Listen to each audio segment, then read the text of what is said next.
ጠቅላይ ሚኒስትር ዶክተር አብይ አህመድ ከአውሮፓ ህብረት የዓለም አቀፍ ትብብር ኮሚሽነር ጆሴፍ ሲከላ ጋር ተወያዩ። ጠቅላይ ሚኒስትሩ በማህበራዊ ትስስር ገጻቸው ባሰፈሩ ጽሑፍ ዛሬ ጠዋት ኮሚሽነር ጆሴፍ ሲከላን አግኝቼ ከአውሮፓ ህብረት ጋር ስላለን የረጅም ጊዜ ትብብር ተወያይተናል ያሉት።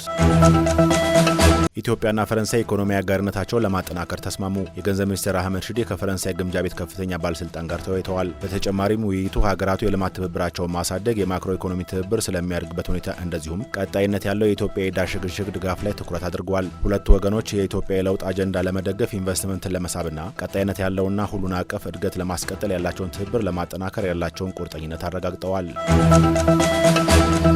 ባለፉት 8 ዓመታት በተከናወኑ ስራዎች የህብረት ስራ ማህበራት ዓለም አቀፍ ተጽዕኖ እየፈጠሩ ነው አሉ በጠቅላይ ሚኒስትር ጽሕፈት ቤት የዲሞክራሲ ስርዓት ግንባታ ማዕከል አስተባባሪ ሚኒስትር ዶክተር ቢቂላ ሁሪሳ።